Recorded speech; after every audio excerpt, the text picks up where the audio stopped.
Good evening everyone, कैसे हैं आप सब लोग। आज का जो हमारा लेक्चर है वो यूपी रेंट एक्ट के फर्दरेंस में ही उसको आगे बढ़ाते हुए हम सेक्शन 9 से स्टार्ट करेंगे।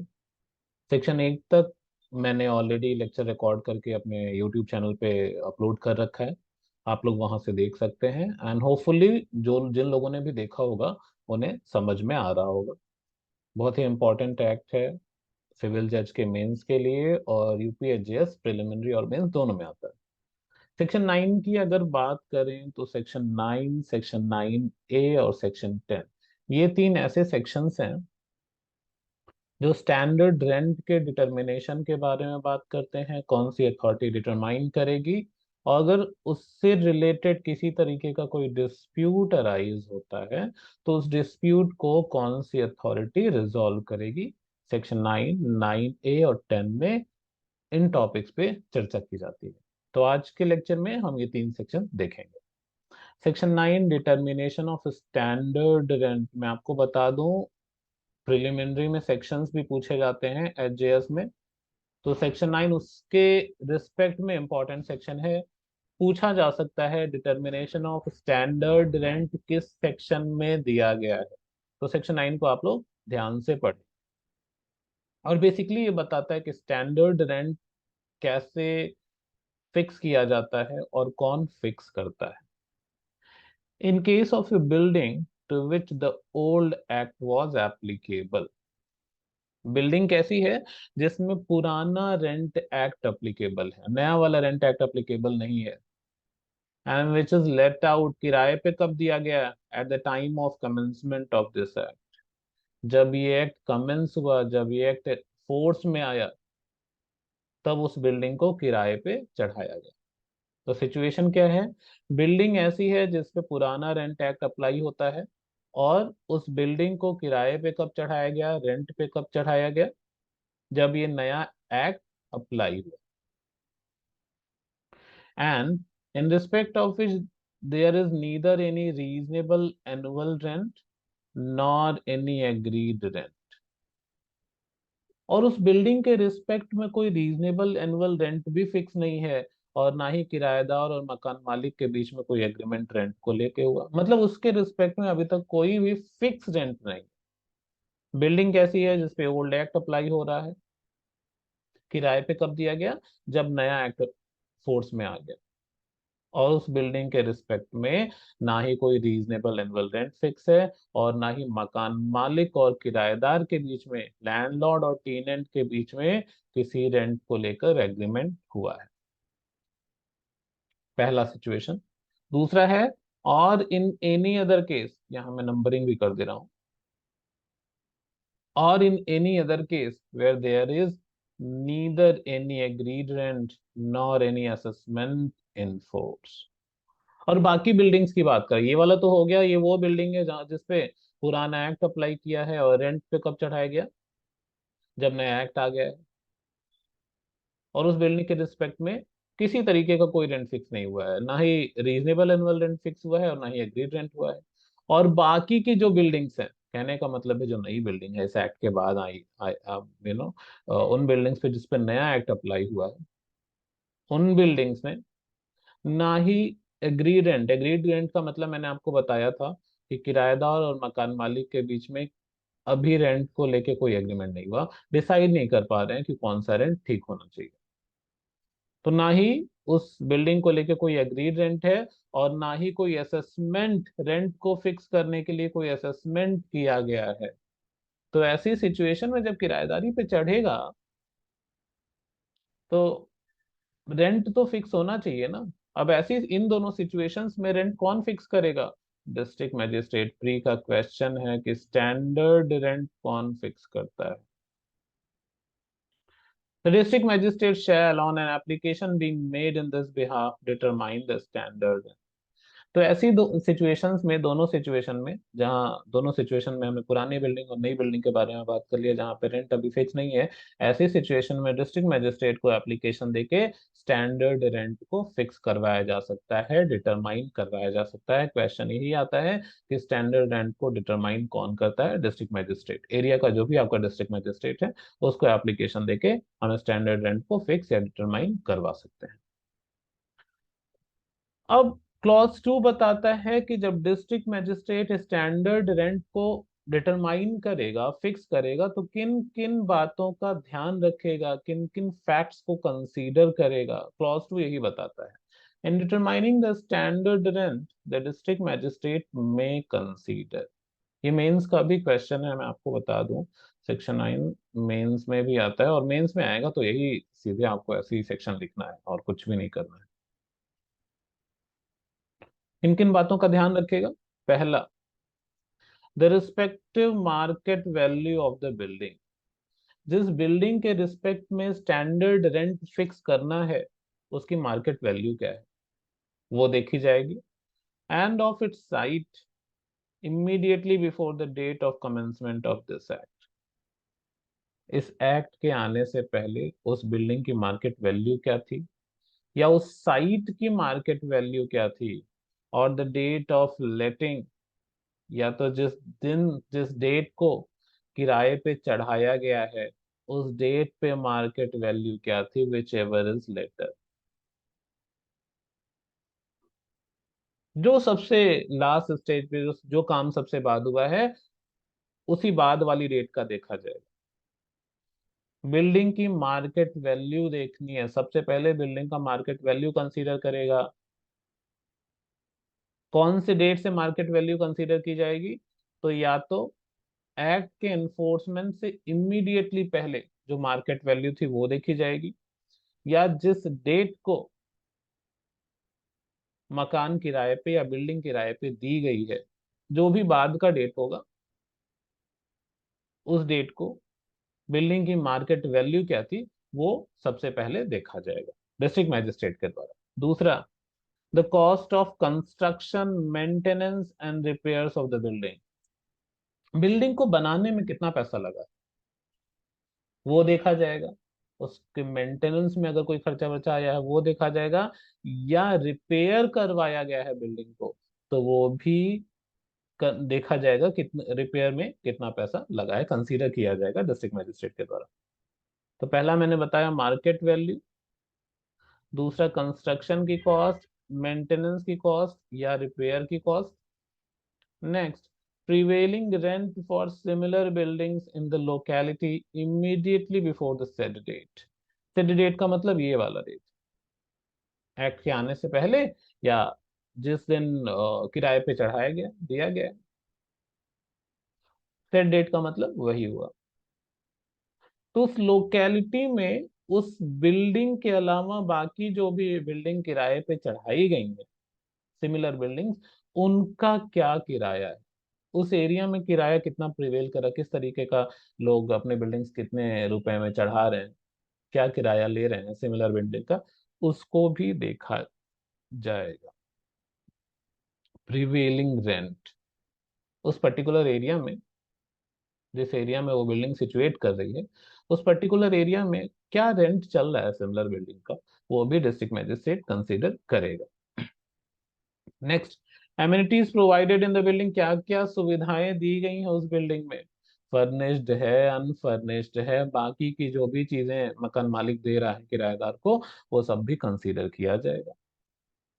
The latest assessment if any of the building, अगर बिल्डिंग का कोई असेसमेंट हुआ है, लेटेस्ट असेसमेंट, उसको भी कंसीडर किया जाएगा डिस्ट्रिक्ट मैजिस्ट्रेट के द्वारा।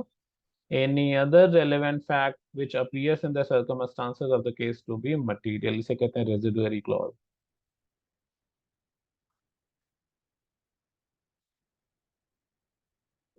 इसे कहते हैं रेजिडुअरी क्लॉज। और भी कोई मटेरियल फैक्ट जो डिस्ट्रिक्ट मैजिस्ट्रेट को लगता है कि भाई स्टैंडर्ड रेंट को फिक्स करने से पहले, डिटरमाइन करने से पहले इस बात को भी देखना जरूरी है, इस बात को भी कंसीडर करना जरूरी है, तो वो उस मटेरियल फैक्ट को भी ध्यान रखेगा। तो टोटल कितने हो गए?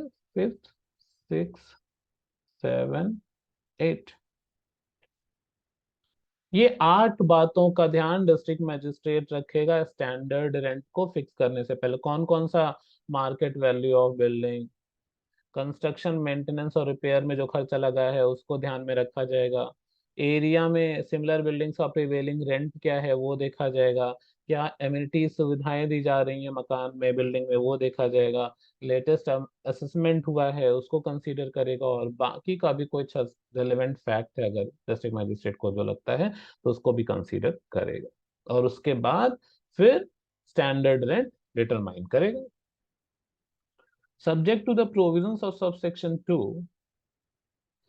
the district magistrate shall ordinarily consider 10% per annum on the market value of the building, including its site, on the said date to be the annual standard rent thereof, and the monthly standard rent shall be equal to 1/12 of the annual standard rent so calculated। अब ये बता रहा है कि इतना कुछ assess करने के बाद एनुअल स्टैंडर्ड रेंट कितना होगा और मंथली स्टैंडर्ड रेंट कितना होगा। तो एनुअल स्टैंडर्ड रेंट क्या बताया है? 10% per annum on the market value of the building. Market building का जो भी मार्केट वैल्यू है उसका 10% जो है वो एनुअल स्टैंडर्ड रेंट कहलाए। ठीक है। जो जो भी बिल्डिंग का मार्केट वैल्यू है वो उसका 10% एनुअल स्टैंडर्ड रेंट कहलाएगा। और एनुअल स्टैंडर्ड रेंट का 1/12, क्योंकि 12 महीने होते हैं ना, तो एनुअल स्टैंडर्ड रेंट का 1/12 पार्ट जो है वो मंथली स्टैंडर्ड रेंट कहलाएगा। प्री का क्वेश्चन ध्यान रखेंगे आप लोग।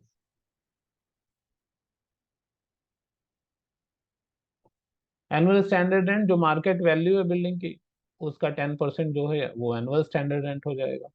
और उस 10% का 12th पार्ट जो है, 12वां भाग, वो मंथली एनुअल रेंट कहलाएगा। Every order made under subsection 1 shall subject to result of any appeal preferred under section 10 final। जो भी ऑर्डर डिस्ट्रिक्ट मजिस्ट्रेट के द्वारा दिया गया, ऑर्डर किस रिस्पेक्ट में? स्टैंडर्ड रेंट को फिक्स करने के रिस्पेक्ट में। डिस्ट्रिक्ट मजिस्ट्रेट ने जो भी ऑर्डर दिया है अगर उसके खिलाफ अपील हुई है तो एपीलेट कोर्ट के बातों को या उसके डिसीजन को ध्यान में रखते हुए डिस्ट्रिक्ट मजिस्ट्रेट के द्वारा दिया गया ऑर्डर फाइनल होगा। कहने का मतलब है कि अगर एपीलेट कोर्ट ने डिस्ट्रिक्ट मजिस्ट्रेट के ऑर्डर को सपोर्ट किया तो डिस्ट्रिक्ट मजिस्ट्रेट का ऑर्डर फाइनल माना जाएगा, अगर नहीं किया तो फाइनल नहीं होगा। सेक्शन 10 में जो अपील होता है तो अपील में जो भी डिसीजन आएगा उसको ध्यान में रखते हुए डिस्ट्रिक्ट मजिस्ट्रेट का जो भी डिसीजन है वो फाइनल माना जाएगा। तो सेक्शन 9 में हमने देखा district magistrate standard rent fix करता है। स्टैंडर्ड रेंट को फिक्स करने के लिए एप्लीकेशन लगाया जाता है। दो तरीके की बिल्डिंग्स का हमने देखा, एक तो वो बिल्डिंग जो जिस पे पुराना एक्ट अप्लाई करता है और इस एक्ट के आने के समय उस एक्ट को, उस बिल्डिंग को रेंट पे चढ़ाया गया है और कोई रेंट फिक्स नहीं है उस बिल्डिंग के लिए। दूसरा जो दूसरे तरीके की बिल्डिंग्स हैं जिनके लिए ना तो कोई एग्रीड रेंट है और ना ही कोई असेसमेंट हुआ है, तो ऐसे बिल्डिंग्स का रेंट कौन फिक्स करेगा? डिस्ट्रिक्ट मजिस्ट्रेट फिक्स करेगा, उसे स्टैंडर्ड रेंट कहते हैं। स्टैंडर्ड रेंट को फिक्स करने के लिए इन 8 बातों का ध्यान रखा जाएगा, जिसमें बिल्डिंग की market value, construction maintenance and repairs की cost, prevailing rent of for similar buildings in same locality और एरिया, एमिनिटीज क्या क्या प्रोवाइड किया गया है, अगर कोई लेटेस्ट असेसमेंट है वो, और अगर कोई और रेलेवेंट फैक्ट है जो डिस्ट्रिक्ट मजिस्ट्रेट को इंपॉर्टेंट लगता है तो उसको भी कंसीडर करेगा। बिल्डिंग का जो मार्केट वैल्यू उसका 10% पर एनम जो है वो एनुअल स्टैंडर्ड रेंट कहलाएगा। और उस एनुअल स्टैंडर्ड रेंट का जो 12वां भाग है वो मंथली स्टैंडर्ड रेंट कहलाता है। डिस्ट्रिक्ट मजिस्ट्रेट का जो भी ऑर्डर आएगा सेक्शन 9 में, उसने जो भी रेंट फिक्स किया है that shall be final. But appeal appeal में अगर कोई पार्टी चली गई है तो जो अपीलेट कोर्ट का डिसीजन होगा उसको ध्यान में रखते हुए ही डिस्ट्रिक्ट मैजिस्ट्रेट का डिसीजन फाइनल माना जाएगा। सेक्शन 9A क्या कहता है?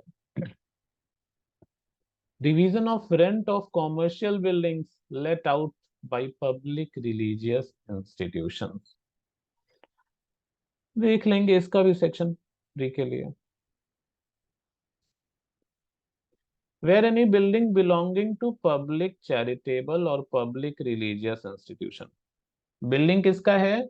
या तो पब्लिक चैरिटेबल इंस्टीट्यूशन का है या पब्लिक रिलीजियस इंस्टीट्यूशन का है, has been let out to a tenant for the purpose of a shop और कॉमर्शियल एस्टेब्लिशमेंट, किराए पे दिया गया है उस इंस्टीट्यूशन के द्वारा, क्यों? या तो दुकान खोलने के लिए या किसी और कॉमर्शियल पर्पसेस के लिए।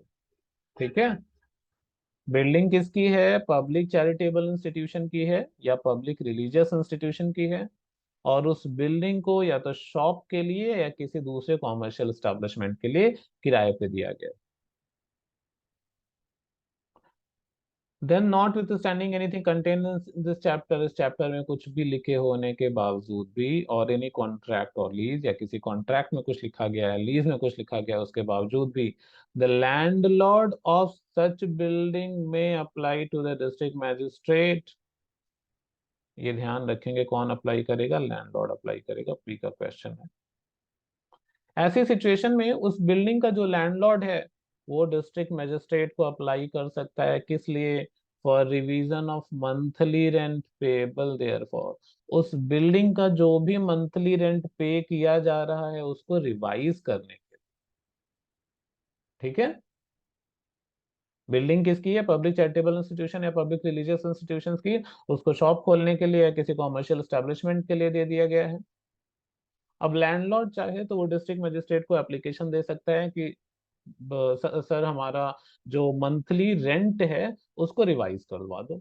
बेसिकली बढ़वाया ही जाता है, बढ़ाने के लिए एप्लीकेशन दे सकता है।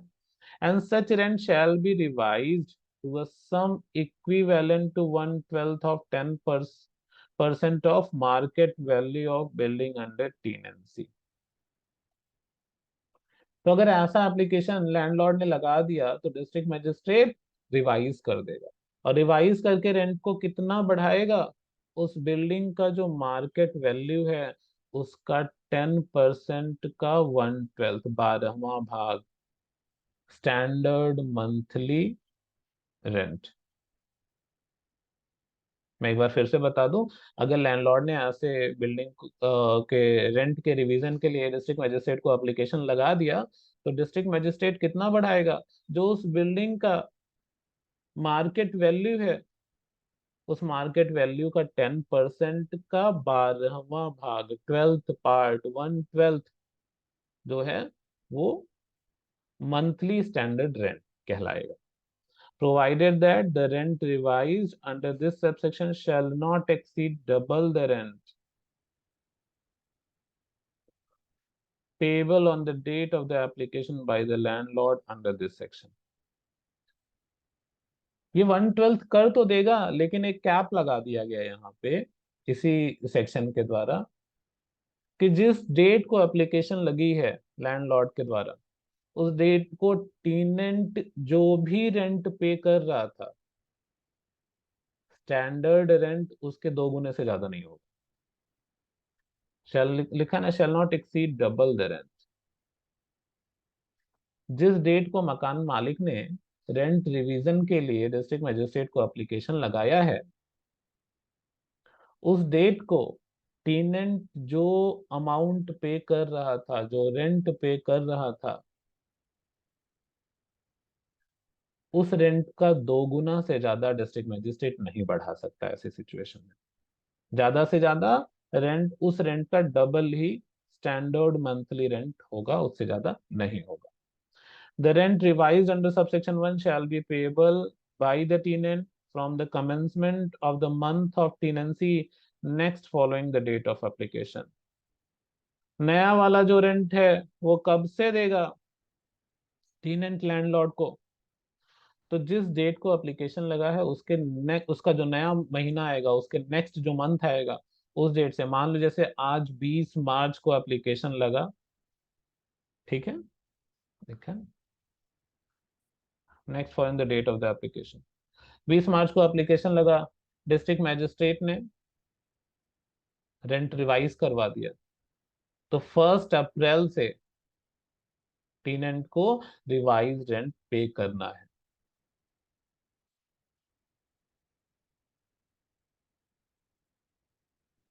थर्ड क्लॉज क्या कहता है, where the rent of any building had been revised in accordance with subsection 1, then the landlord shall not be entitled to move a fresh application under the said subsection within a period of 5 years from the date of the final order। Pre का question है,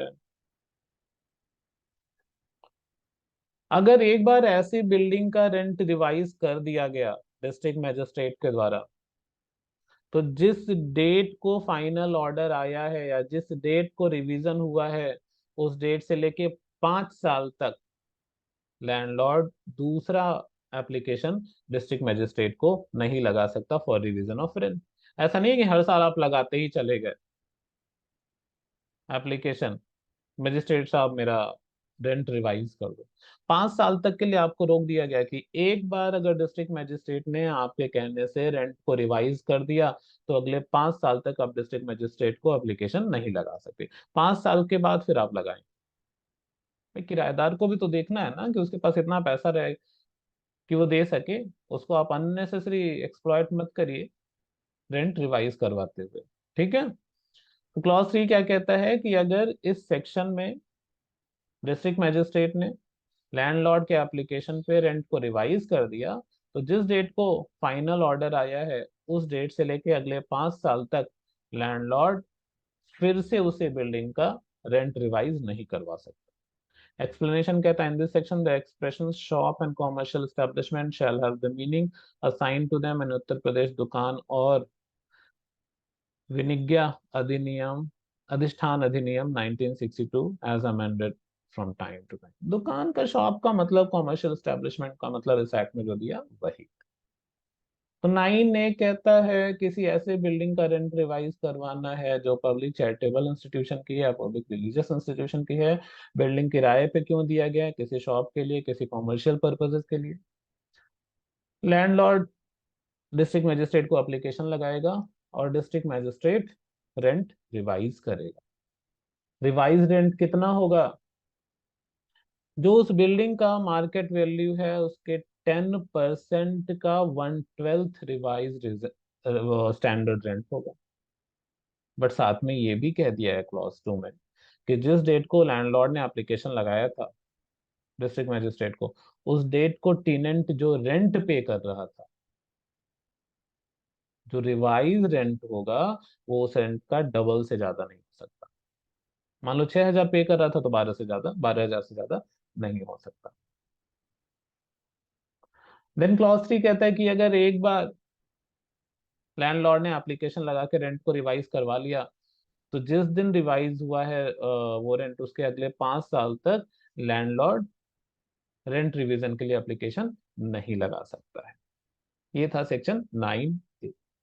section 10 बात करता है कि अगर section 8, section 9 और section 9 ए में किसी तरीके का कोई डिस्प्यूट उठ जाता है, तो फिर उस डिस्प्यूट को रिजॉल्व कैसे करेंगे। ये सेक्शन पूछता है अपील वाला सेक्शन कहाँ है। ऑब्वियसली अपील में जाते हैं, हमने लॉ में और भी लॉज में पढ़ा हुआ है, एक कोर्ट या एक अथॉरिटी का ऑर्डर से अगर सेटिस्फाइड नहीं है, आप उसके हायर अथॉरिटी में अपील में चले जाइए। यही है यहाँ पे सेक्शन 10 भी।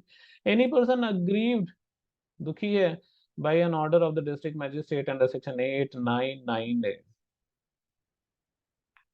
जो भी पार्टी, जो भी पर्सन डिस्ट्रिक्ट मैजिस्ट्रेट के ऑर्डर से सेटिस्फाइड नहीं है, कौन सा ऑर्डर, जो सेक्शन 8 में दिया है डिस्ट्रिक्ट मैजिस्ट्रेट ने, जो सेक्शन 9 में दिया है, 9 ए में दिया है, जो पार्टी सेटिस्फाइड नहीं है वो क्या करेगा, मे विद इन 30 डेज, 30 दिन के भीतर from the date of the order prefer an appeal against it to the district जज। प्री का क्वेश्चन है, ये 30 डेज भी प्री का क्वेश्चन है।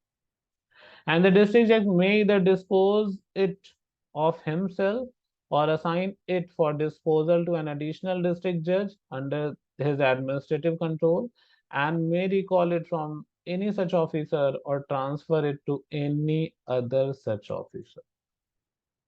कोई भी पार्टी अगर सेक्शन 8, 9 और 9A में डिस्ट्रिक्ट मजिस्ट्रेट के ऑर्डर से अग्रीव्ड है, दुखी है, परेशान है, तो ऑर्डर आने के 30 दिन के अंदर उसको उस एरिया के डिस्ट्रिक्ट जज के पास अपील में चले जाना उस ऑर्डर के खिलाफ कि जज साहब, हम मजिस्ट्रेट साहब, डिस्ट्रिक्ट मजिस्ट्रेट साहब के ऑर्डर से सेटिस्फाइड नहीं है, ये प्रॉब्लम है, आप देख लीजिए। जिस दिन डिस्ट्रिक्ट मजिस्ट्रेट ने ऑर्डर दिया उसके 30 दिन के भीतर आपको डिस्ट्रिक्ट जज को अपील कर देना है, लगा देना। डिस्ट्रिक्ट जज वो मैटर या तो खुद डिस्पोज ऑफ करेगा या एडिशनल डिस्ट्रिक्ट मजिस्ट्रेट को भेज देगा डिस्पोजल के लिए।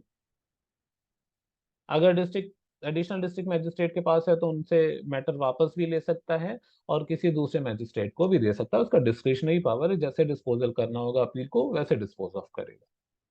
The appellate authority may confirm, vary, or rescind the order or remand the case to the district magistrate for rehearing, and may also take any additional evidence and pending its decision, say the operation of the order under appeal or such terms, if any, as it thinks fit, stay कर देगा।